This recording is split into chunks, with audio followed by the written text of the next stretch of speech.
Hosking Breakfast with ASB. It's Billy T time again, as in the Billy T. James Award for Comedy. We have 5 finalists, 2 of whom are with us, Tim Batt and Guy Montgomery.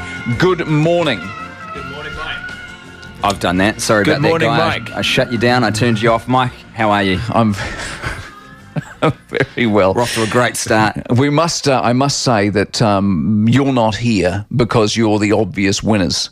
We don't. Well, I mean, you might well say that, and you might well feel it, but I don't know. I think we were here because we were the only ones who would do breakfast radio. This is what I've found out about comedians over the years. Most of you are pissheads, and you're asleep at this hour of the morning. I would love to take issue with that, but I feel like it would be futile. Critical. I've been circulating similar rumours about journalists. I'm sick of being badmouthed. Oh, fair enough too. No, so work us through what we've learned so much. And this, I was going to talk to you about comedic stuff, but let's forget that for a minute. Let's talk about unboxing. So you are a geek. Yes. And you know all about these things. I need to explain to everyone who's listening, the person who's filming this interview for our digital platform. James, he's a good man. He's a good bloke.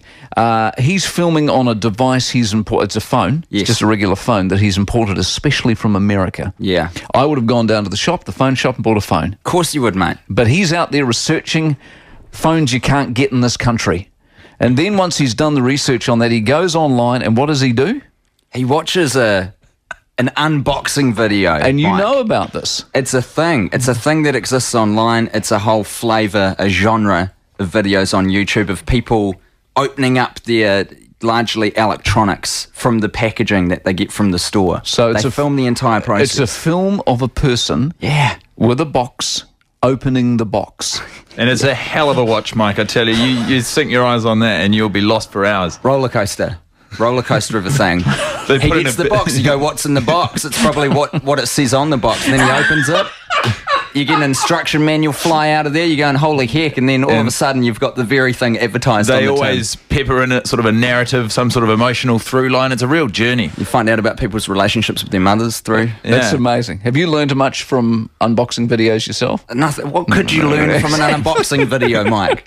That's such a sad, dark part of the internet. I love learning about stuff I don't know about. So anyway, let's go back to the award. So you're down to the final 5. Starts out with about 20. What have you done to get to 5? So initially you apply to be, or you talk to the festival. So sort of around November last year, you're talking to the New Zealand International Comedy Festival saying, I'm thinking about doing a show. I'd quite like to go for the Billy T. And they'll go right off the bat, they might say, oh, you probably need another year or 2 of experience. So you get through the gates there, and then there was 20 applicants this year. That sounds right. And then we do a 5-minute pitch to the judges. So we go and meet the judges and we tell them what we've done and what. Is that a funny pitch or a? It's up brutal, to you, mate. It's brutal. Is it as hard as unboxing? Oh, look, it's harder because, well, to be frank, it's you in a room against 8 people who are all either industry professionals or former, huge Billy T winners who have gone on to great fame and acclaim, and you're trying to tell them that you're bloody good enough to go for this award. I actually started eating their candy. And I took a banana out. You didn't. You didn't prepare for it whatsoever. No, I was very ill prepared. So I did a shambolic funny one. And yet, here you are. Well, it was very charming, Mike. Is that what it was? I see the way you're looking at me now. I mean, it's working right now. I can tell it's working on me. So you go down now. So this it's not judged. Your final 5, you have yet to be judged. You'll do your shows. And at the end of it all, you're the winner or you're not the winner. Yeah, getting judged this week. And then we'll all stop being friends and have a huge fallout. That was my next question. It seems a collegial sort of occupation, the comedian. Or is there some sort of, dark mutterings behind the scenes and really you just want to kill each other? Yeah, no, I'd say the latter. What do you think, Guy? I've always thought of Tim Batt as a very firm and loyal friend. So, I mean, we're all learning stuff right now. We've got unboxing, we've got friendships falling apart. There's a real narrative happening in this interview, I think. That was fantastic. So you guys get on, all right? No, we do. Yeah, and I mean, all 5 of us who are up for the award, I think we all really respect. Because you must know each other. I mean, it must be. It must be a tiny world, mustn't it? Exactly. You're always gigging together and trying to make shows together and things because you got to make your own work in this business. So you're collaborating. How working much with work? people. Exactly. How much work? Because you work on a radio station actually within this broad-based company. Can we not say the name? No, we certainly BFM, can't. let me. I can't say BFM either.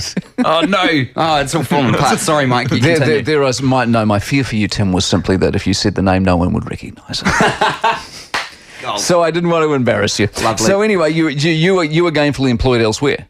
Yes. And then I decided last year, let's give this comedy thing a full-time whirl. And so I gave it a whirl. And here I am. How do you come to that conclusion? Are you a full-time guy? Yes. How do you come to that conclusion? At what age, and how does that work in with your family? Because I'm just thinking, like my kids, if any of them come to me and go, hey, I'm going to give comedy a go, they won't be living at home. I thought you meant if you wanted to give comedy a go, and your kids are going, Dad, how are we going to afford everything? Suzanne Paul's been giving it a spin lately. I mean, it's never too late for a career change, Mike. Oh, really? I decided. I sort of painted myself into a corner where there weren't necessarily a plethora of other career opportunities throwing themselves at me. And then you just sort of go, well, I hope I'm funny. And then you turn 25 and you're like, well, this is going okay so far. And so that literally is it. What about you? Well, in terms of being professional and full-time. The whole reason I got into radio is because I got very afraid. I was living in Sydney at the time that I was going to wake up one day and be 40 and working in a call centre. Not that there's anything necessarily wrong with that, but it wasn't apologies to all of our call centre listeners this morning. Well, I lived in that world for many years and it depressed me greatly. So I went and did radio, and then I guess it's just taking that next leap and going, what do I want to be doing eventually? And for right now, give comedy a go. Yeah. And out of 10? Out of 10. So far? The decision. I like, that's so reductive. I love it. I'm going to give it a 9. That's good, because that's where you know where you're at. My wife and I had this debate the other day. She goes, why do you ask everyone about 10? Some people like to discuss things at a broader and deeper level than just giving us a number. But I say, you know where you're at with a number. How would you give the interview? This interview so far, I'm running it at 8.7. I am pretty high. so stoked to hear that. So what? I mean, are you walking around every day going, this coffee's a 6? Everything in my life, it, to some degree, has a measure, because that's because everybody. No, think about it. Everybody has an immediate relationship with the number. They get it, don't they? If you say, is it a beautiful day? It's all right. It's reasonably good. It's a 9. No, it's a 9. Guy, Mike is completely right. We're living in a quantitative world. Everything's being judged on the fly. I'm all for this out of 10 scale for everything.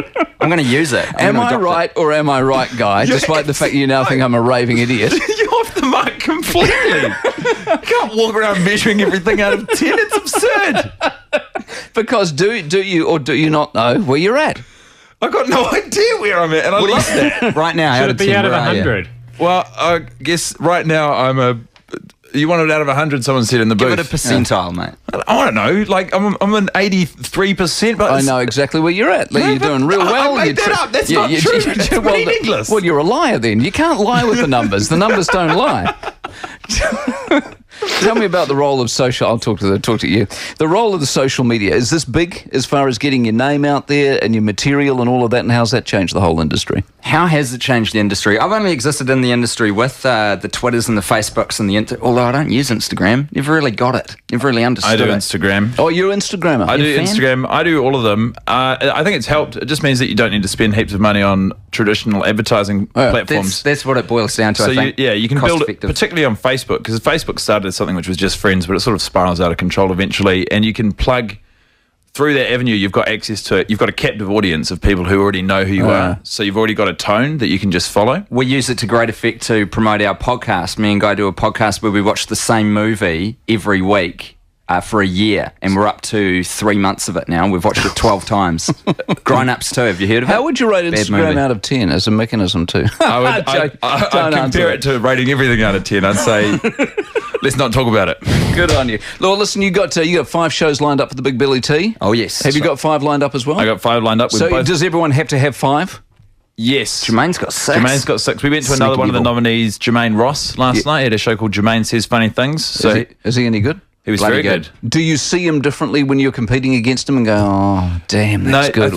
I think the trick with the Billy T is to block out the competition element so that you're just, ideally, everyone can be as funny as they can be, and then everyone who goes to a show is going to say that was a really good comedy show and it's going to be good for the comedy industry.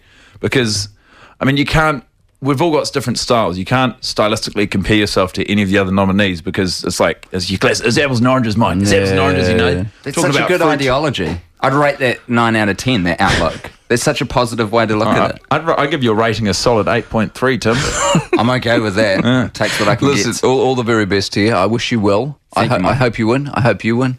I feel like you're lying to one of us. Good to see you, Tim Batt and Guy Montgomery. It's 8:22.